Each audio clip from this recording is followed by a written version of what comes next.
শহর জুড়ে তখন ঘরে ফেরার তীব্র হাহাকার। নীল আকাশের কোণে সূর্যটা হেলে পড়ছে, আর রাজপথে বাড়ছে ঘরে ফেরার আকুতি। ইফতারের ঠিক 10 মিনিট আগে যখন আপনি আমি পরিবারের সাথে ডাইনিং টেবিলে বসার প্রস্তুতি নিচ্ছি, তখন একদল মানুষ এক হাতে পানির বোতল, অন্য হাতে আগলে রেখেছেন পুরো শহরকে।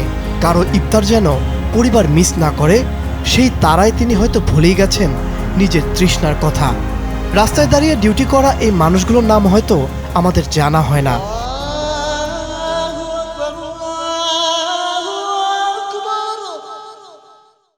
যখন মসজিদের মিনার থেকে আজানের ধ্বনি ভেসে আসে, তখন আপনি হয়তো ঠান্ডা শরবতের গ্লাসে প্রথম চুমুকটা দিচ্ছেন, আর তিনি ধুলোবালি মাখা সেই রাজপথে দাঁড়িয়ে স্রেফ এক ঢোক পানিতেই ভিজিয়ে নিচ্ছেন নিজের শুষ্ক কণ্ঠ।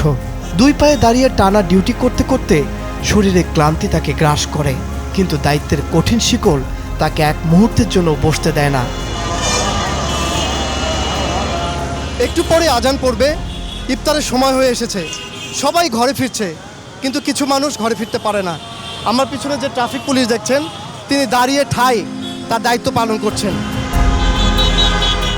তারও তো ইচ্ছে করে সন্তানদের নিয়ে ইফতারের টেবিলে বসতে। বাড়িতে হয়তো ছোট্ট মেয়েটা আজ ফোনে বায়না ধরেছিল, বাবা আজ ইফতারে তাড়াতাড়ি এসো। কিন্তু লাখো মানুষের ঘরে ফেরা নিশ্চিত করতে গিয়ে নিজের ঘরটি তার কাছে আজ মাইলের পর মাইল দূরের পথ। সবাই যখন ইফতার শেষে তৃপ্তির ঢেকুর তোলে, এই মানুষগুলো তখনও ধোঁয়ায় ঘেরা মোড়ে দাঁড়িয়ে ডিউটি সামলাতে ব্যস্ত। তাদের জন্য কোনো বিশেষ আয়োজন নেই, আছে শুধু ত্যাগের এক নীল উপাখ্যান। আমার একটা মেয়ে আছে, রেগুলারই আমাকে ফোন করে ইফতারের সময়, সে চায় যে বাবার সাথে ইফতার করতে, কিন্তু আমাদের তো কুলায় ওঠা হয় না। পরিবারের এইটুকুই বিসর্জন দিতে হয় আমাদের। যে আমাদের হাতের পানির বোতল আছে, আমরা এই রাস্তার মধ্যে পানি দিয়েই সাধারণ যা থাকে তাই দিয়ে আমরা ইফতার করি। ইফতারের সময় তারা দায়িত্বের কথা ভুলে যাচ্ছে না, তারা ঠিকই দায়িত্ব পালন করে যাচ্ছে, এবং আমাদের উচিত তাদের জন্য এগিয়ে আসা। আমরা যখন ট্রাফিক জ্যামে বসে অধৈর্য হয়ে পুলিশকে গালমন্দ করি, তখন কি একবারও ভেবে দেখি এই মানুষটি আমার আপনার পথ মসৃণ রাখতেই নিজের ক্ষুধা তৃষ্ণাকে বিসর্জন দিচ্ছেন।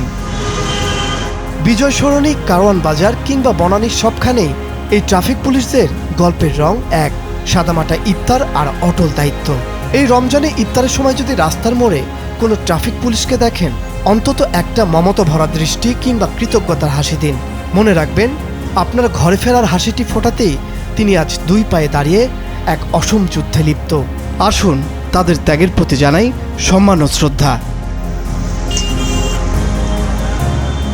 তানভীর আহমেদ, মাছরাঙ্গা টেলিভিশন।